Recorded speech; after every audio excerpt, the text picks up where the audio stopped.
What you got? Hi, family. My name is Olis, and I'm a grateful member of Alcoholics Anonymous. I want to begin with a thank you to Ali and his leadership in the Fellowship of the Spirit in Toronto. And I want to thank all of the servants. There's so many people that in the last 2 years during the pandemic, I have gotten to know and I consider friends. So if I start calling names, I'll get in trouble, but man, it's good to see you guys. Thank you for being here. And I want to just get into it. My sobriety date is May 21st, 1987. I am born and raised in New York City. I am the third of 4 girls, and I come from a long line of alcoholics and hard drinking, hard living people. Today, my life is extraordinary. You know, and usually we do what it was like, what happened, and what it's like now. But I want to start this time with you talking about what it's like right now. Because if I tell you what it's like right now, then when I tell you where I came from, you'll understand the miracle that my life is. They say the book of Alcoholics Anonymous, which I love, the Fellowship of Alcoholics Anonymous is named after the book. The book is not named after the fellowship. They were in a flying blind period when they wrote the book. And I don't love the book because 2 old white dead men wrote it. I mean, thanks, Bob and Bill, and yeah, thank you, right? Hank, thank you. But that is not the point. And if you're here and you're reading it like it's a novel, you're missing the real opportunity. The real opportunity is to see yourself inside the text. The text is designed to lay out for us a path, a design for living. It is designed, unlike any other spiritual text that I'm aware of, to lead you to a spiritual experience. And that sounds like some hocus pocus, you know, we're a cult. But if you really read the book and you read the second appendices, it makes it very clear.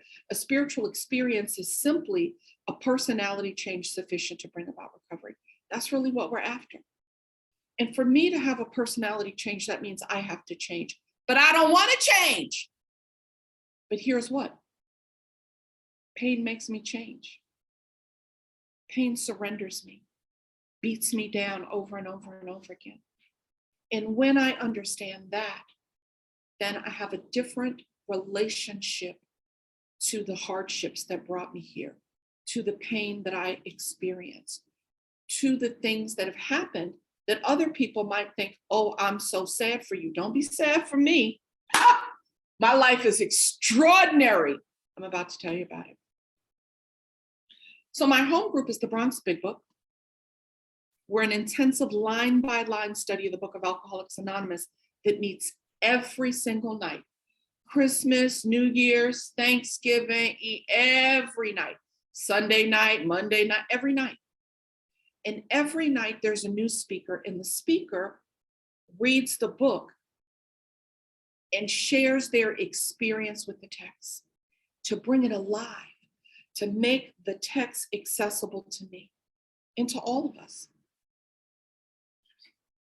And every few months, we go all the way from the dust cover through Dr. Bob's Nightmare, and we flip back around. My other home group is Never Too Early. I don't miss Sunday. I don't miss Sunday. And if we do 3 paragraphs on Sunday, we did a lot. We spend an hour and a half and 3 paragraphs. Extraordinary. Why do I do that? I do that because the process that I'm in, that is leading me to a deeper and deeper experience with God that lives inside me. I learned that here. is not about learning, it's about seeking. See, I could learn the whole book and quote page numbers and do all of that. I could do that today. But that's not really a sign of whether or not I'm truly in the design for living. It's not a sign of whether or not I'm really trudging. What's really a sign is how I behave. Not in the little squares. Man, you want to know who you are? Get a service commitment and go to the business meeting every month. That'll teach you who you are. Yeah. How do I act with my neighbors? How do I act with the people? You know, how do I act with my coworkers, my family? I don't have to like all the people. But my job, per the book that I love, is to have love and tolerance, to be kind, to be thoughtful, to move from the place that I naturally live in, which is in the center of my life, where I'm standing in the middle of my life and looking around and seeing everything from my perspective, self-centered. And to move out of that self-centeredness, to be able to see the life I live, my day, the supermarket, the laundromat, the whatever, from other people's perspectives. So I want to talk about where I'm at, and then I want to talk about where I come from. And I want to talk about how the book helped me make the journey, because it's a journey. The thing that's amazing about the book and about my relationship with the fellowship that the book helped birth. I mean, there were some meetings, right? But the fellowship as we know it was birthed by the book. Is that nothing externally really has to change for me to be rocketed to the fourth dimension. Things in my life have not stayed the same, but could stay the same. And I still get to get this part, man. That's why I love the book. Choose happiness. What? Happiness is a choice? I thought it was something that happened to me. I'm sitting here waiting for it. No, it's a decision. It's a choice. That's a lot of power, man. And that's what I've been given through the book. So I want to talk a little bit about my life. I got sober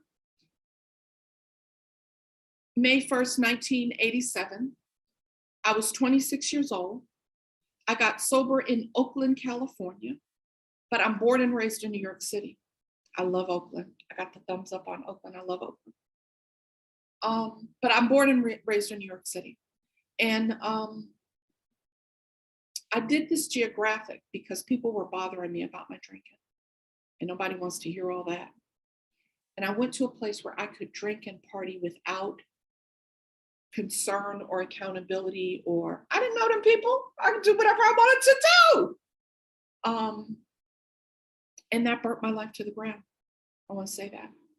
I'll talk more about that. But that journey that I started that led me to a bottom ended up being the best thing that could have ever happened to me, because that bottom led me to you. Thank God. Some people bottom and they don't get here. I really want to talk about what my life is like now, but you know what my goal is in this time that I have with you is to give you, and I'm really talking to the new people, right? If you're here and you're new and you're day counting, I want to give to you the things that I have learned that taken me sometimes decades to learn, that I wish someone had told me, or I wish that I was in a position when they told me I could hear it. You know, we all go to meetings and we all hear something different. All of us right now are in a different meeting because you can only hear at your own level of development. And so the thing that I pray for you right now is for this day that you're in, that you set aside everything you think you know. See, because you don't know what you think you know about what all the speakers say, but particularly about what I say. And just receive it, because there may be a treasure in it for you. So I'm 61 years old, and I've been retired for about 4 years. I live in New Jersey now. Didn't see that coming, right? Because my plan is not the plan that happens. God's plan is the plan that happens. And my life is extraordinary, man. It's hard to talk about how incredible my life is. I'm relatively healthy. The young people don't notice. Stuff starts falling apart. Man, growing old is better than the alternative, but it's like a march of indignities. I'm relatively healthy, and I don't have to do anything that I don't want to do today. And I get to choose how I spend my day. And I spend the vast majority of my time, and the book talks about people like me, in service of Alcoholics Anonymous. My home group that I told you about, I'm the booker for that group, which means I book a new speaker every night, 365 days a year. And I do the graphics for my group. And I'm there almost every night. I sponsor above 10 people. Somebody laughed at me that I don't know the exact number. I don't know, 12, 14, I don't know. The joke in Alcoholics Anonymous is how many people are you sponsoring? Half of them, right? So I'm sponsoring more than half of them, right? Like I've got like only a couple people that are not working, but I say yes whenever I can. And when I can't say yes, I say I'll read the book with you.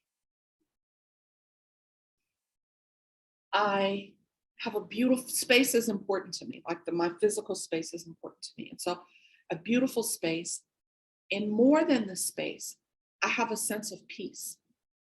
I'm a solitude person. I can be perfectly happy at home by myself. I don't have a fish. I don't have a dog. I don't have a cat. I got 3 plants, and joy, just being alive is joy to me. And the people who know me know, I'm part-time crazy, right? Because I've got long-term sobriety, but not long-term sanity. And it doesn't matter that I get crazy. I'm able to come back.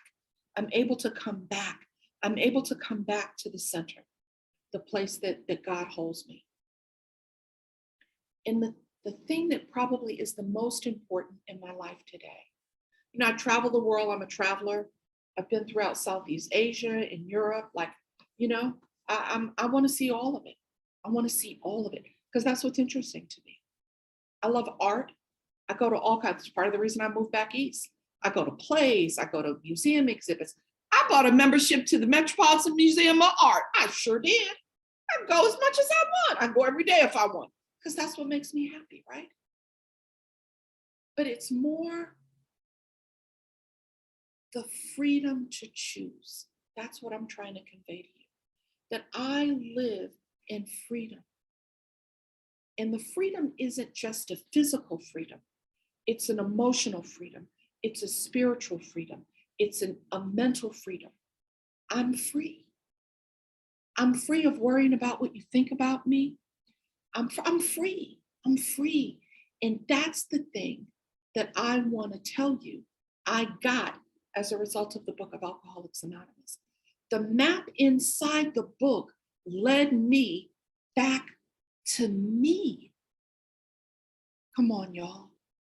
The book led me back to me, into a relationship with the power greater than me, which I had when I got here, right? I had a relationship with alcohol, but a power greater than me that solves my problems. The power greater than me that I had when I got here created my problems. But the problems now are solved by the power that's greater than me.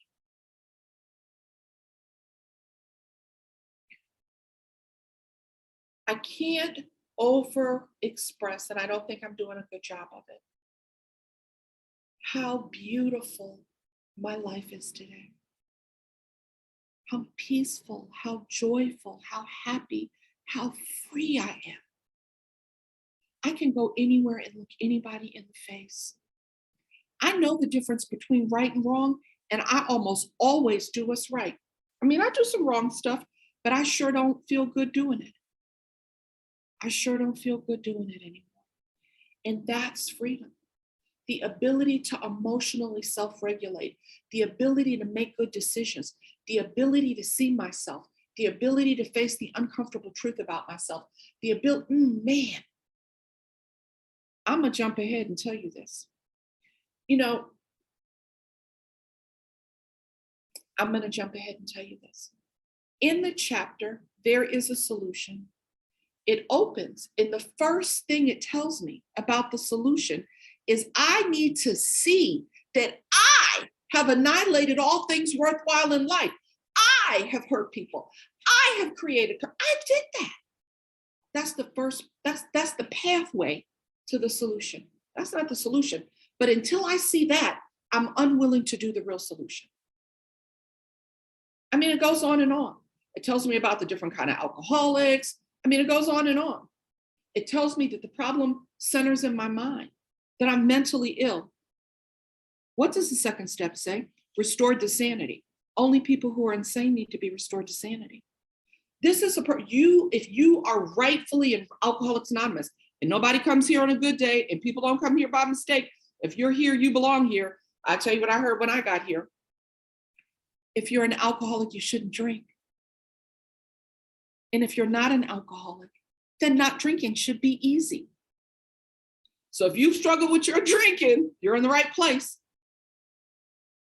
And it tells me that the problem centers in my mind. And I used to think it meant that the problem is housed in my mind. And I think it does mean that. But if I've really followed the treasure map that is the book of Alcoholics Anonymous before page 25, there's some other things that I've learned. In the doctor's opinion, I mean, I'm not going to even go through, although if you read the book with me, we read everything. We do. We read the International Standard Book Number with the copyright in the Library of Congress.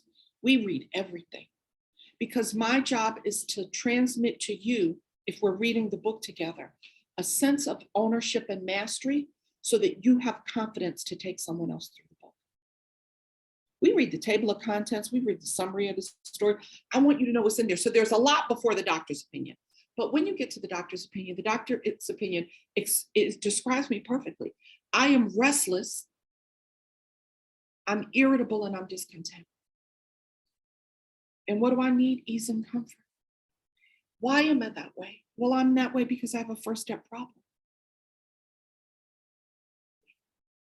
I was in a little work group for another meeting recently, a meeting that's launching. And this guy who was, Alcoholics Anonymous, there are lots of 12-step programs, and they use the book of Alcoholics Anonymous. And I just, all of them. Yeah, I belong to all of them. I should be there, but I'm just with y'all. And this guy was in another program. We were talking about this media piece. And he said, well, the piece doesn't really relate to the first step. And I was like, what makes you think that? Because, I've learned to talk to people nice in Alcoholics Anonymous. That's not how I was when I got here. And he pulled out his book from another fellowship and he read me the first step. Are you free? The question is answered in how you respond in that moment.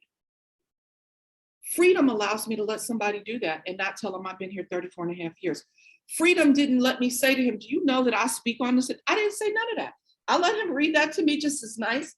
I smiled. We was on Zoom. I thanked him. And then I explained to him what you guys have taught me.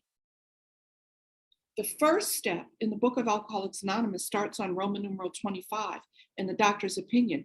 And it goes on to Roman numeral 32. And then it picks up on page 1. And it goes all the way through Bill's story, all the way through There's a Solution, all the way through more about alcohol. And I'm going to tell you about the treasure map, all the way through. And it goes into We Agnostic in 44 and 45. And if you ask me, it skips to 52 and it talks about me in the second paragraph of 52, the bedevilments. That's my understanding. So then I had to explain the first step isn't that sentence. That sentence is merely a representation of all of that text. And what that text tells me is that my first step problem has 3 parts. The first step isn't 2 parts, powerless, unmanageability. That is true. But my first step problem has 3 parts. My body's different than other people. I drink, I get thirsty. Talk to the normal people. They have a drink or two, they feel good. Ooh, they stop. No, that's not true for me. 3rd drink, I want to fight you in the street. For the 4th drink, it's something happens in my body. 2nd part, I have a voice in my head. It sounds like me. She talks to me. And today, she's not gone. Today, my disease today. And she tells me things that are not true. In the chapter, that's why I love the book, More About Alcoholism gives me 4 examples of the things that my mind will say to me before I relapse. And it gives them to me in these stories, right? To make them accessible to me. We read it like the jaywalker is some other guy, that Jim is some other guy. No, they're talking about me. And in the chapter, to talk about the part of my mind, the crazy in my mind, is they tell me about the carpet slipper dude. See, what does he think? A long period of sobriety means that I'm cured and I can drink again. Wrong. Then they tell me about Jim. Jim goes to work on Tuesday. Jim, where were you on Monday, Jim? Jim goes to work on Tuesday. And you know what Jim is? Jim is mad at the people who gave him a job when he lost something he inherited. Somebody gave him a gift, he lost it. The people gave him a job, he mad at them. And what does Jim teach me about myself? The treasure map. Jim teaches me that half measures avail me nothing. What did Jim do? He failed to perfect and enlarge his spiritual life. He got a little job, he got his wife back. Woo! And what does he think? I could have some whiskey if I put it in some milk on some sandwiches. Woo-hoo. That is the insanity that lives in my mind. And I've got to know that. That's my 2nd part of my 1st step problem. But the 3rd part of my 1st step problem is my spiritual malady. The book taught me that. What does that look like? I don't feel good enough. There's no amount of anything externally that I can get. I can't be a size 8. I wish I were. And feel good enough. I can't, it doesn't matter. I can get my teeth whitened. I can get some ribs removed. I can get a Brazilian butt. I can do anything. And I'm still going to feel how I feel, because the problem about how I feel isn't about the stuff outside me. It's not about the car or the man or it's none of that. It's the thing inside of me, the thing that makes me feel separate from God and myself and you. If I don't feel connected to me, I definitely don't feel connected to you. I want to stop here and make a request. So when I was born and raised by, my mother couldn't take care of me when she had me, and she left me with a nanny. My mother was a sporting woman. She ran a house of ill repute. Talk among yourselves about what that means. Talk about it in the chat. And I think she got busted, and she didn't send money, and the people dropped me off to my mother's family. So, the neuroscience, whatever, not in the book, but outside help, tells me that I have an attachment disorder, right? The neural pathways and all this stuff about attachment, kind of whatever, look it up if you care. And so I have the whole thing about how I attach to people. I got to work hard to attach. And I get left with these people, and they love me. And then my mom, when I'm 4, comes to get me. And the whole thing is super confusing for me as a child. But my first memory of being alone with my mother is my first memory of a drink. I'm sure that I'm wondering, how am I gonna, what do I need to do to be okay? I know I felt that. I remember feeling that way. I didn't feel like I belonged at my house with my family. I didn't feel loved or wanted. She'd abandoned me, man. Then the people who I did feel, they gave me back to her, man. And that feeling, that separateness is ultimately a separateness from God. And that's the crux of my problem. So while the problem centers in my mind, it emanates from my soul. You see, it's that sense of I don't belong, I'm not good enough, I'm not, all of that. So I'm going to say this. I don't know why I'm going to say this. You know, my mom comes from a long line of drinkers too. And when she's born in 1929 and in 1939, she's orphaned. And she's a little colored girl, and she's in Charleston, South Carolina. And if you don't look like I look on the outside, right? Because we get confused about the outside. These are shells. These are shells. The thing that matters is the soul inside the shell. And often, all of us are guilty of interacting with the shell and treating the soul inside the shell based on the shell. Man, we're burning our world to the ground doing that. Anyhow, it's 1939 and she's orphaned. It's the same year that the book gets published, right? And the book says, oh, we're people who wouldn't ordinarily mix. Why? Y'all are all white men. All middle-class white men. What are you talking about? They never saw me coming, man. Wait till the 5th edition comes out and there's trans in it. Wait. They didn't even see us coming. But the beauty of the book is that the book is a spiritual journey. And in order to be on the journey, really be on the journey, not pretend you're on the journey, not collect time and talk fancy, really be on the journey, is that we begin to deal with the other souls in the shell. We put the shell aside and we deal with the soul. And I'll just say it, if you're a person of color, particularly if you're Black, man, you got to learn that to be an Alcoholics Anonymous. Look at the data on Alcoholics Anonymous. It's really an older white man program. Demographically, that's what the data says. So you get here and be a young Black woman and say, whoa, you better figure out quick how to put the shell aside to get to the solution, right? It's the privilege of disadvantage. I'm gonna say it again for you.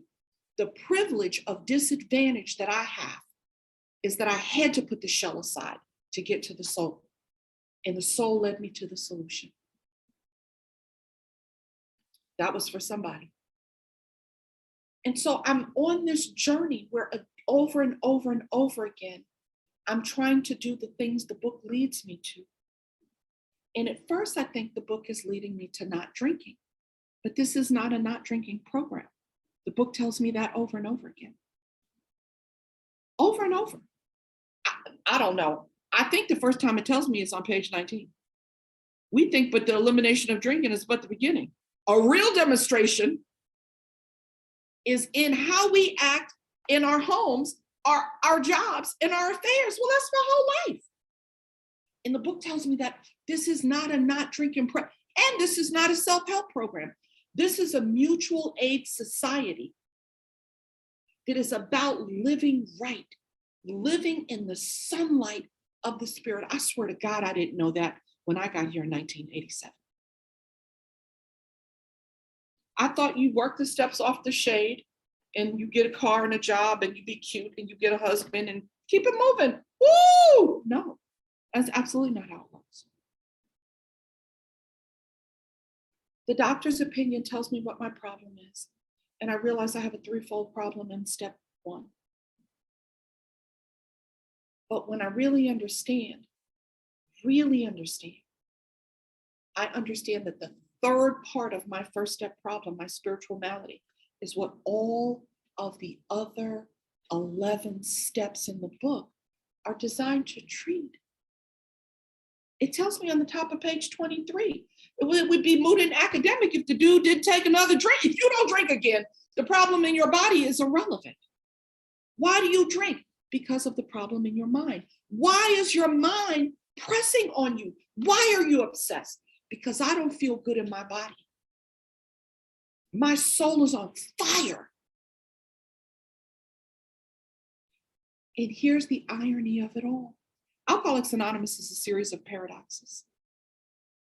The irony is that when I can start to put aside what I want and what I think and how I feel and what I deserve and what I want to do and what would be convenient for me, and I start becoming self-sacrificing, and what does Candace call it? Spiritually inconvenienced. It attaches me to the other souls, because here's how I get to God. I have two options. I can get to God through being brought to my knees in pain. You know, my fellow Ricky T from Bronx Big Book says, Chatty Ricky. Ricky said, I don't want to change. I don't want to change. But the pain gets great enough, and then I have to. If you tell the truth, that's how you got to Alcoholics Anonymous. Nobody came here feeling good. Nobody came here on a good day. Nobody came here in the wings of victory. It's the pain that brings us to God. It's the pain that leads me to my solution. Or I can go to the top of page 77 and fit myself to be of maximum use to God and the people around me. And then people become the portal. Thank you. People become the portal. Those are my options. That's what the book tells me. Pain or people. That's how I get to God. And it turns out that God is not outside of me. It turns out that God is inside of me. I want to say this thing. I'm going to have to say it much, much faster than I want to. I'm sorry. I recently had, I'm in a bunch of chats I can't keep up with on WhatsApp. And I'm in this chat, and this one was like, oh my God, like I had this sponsee do this really weird thing. I didn't even have the energy to type to her like all the weird things that have happened to me in the pandemic with sponsees. Sweet Jesus, right? And I had this experience where this woman kind of just had a blowout on me because I said, I don't pray to God through Jesus. I don't. I have a direct relationship with God. And I got this Bible verse, Jesus says the only way through the Father is through me. And I was talking to somebody about it, and they said this thing that was profound that I just want to leave you with. She explained to me that when that was said, right, through me doesn't mean Jesus, it means me. The only way to God is through me. I have to go through me to get to God. It's the only way. I can't find God in the church. I can't find God in a Bible study. I can't find God outside. I can't find, and my spiritual practice is Alcoholics Anonymous. I can't even find God in the rooms. I have to use the rooms and use the fellowship and use service in order to use the steps to find God in me. I sure hope that was helpful to somebody. I don't know why I get invited to speak. I'm a little colored girl from the projects in New York City. Before the pandemic, I had managed to be relatively anonymous in Alcoholics Anonymous. And I don't think I am anonymous in our anonymous fellowship anymore. And I don't want to do it, but I do it because everything that I've been given, the least that I can do is say yes when you guys ask me for something. That's the least that I can do because I have a life beyond my wildest dreams.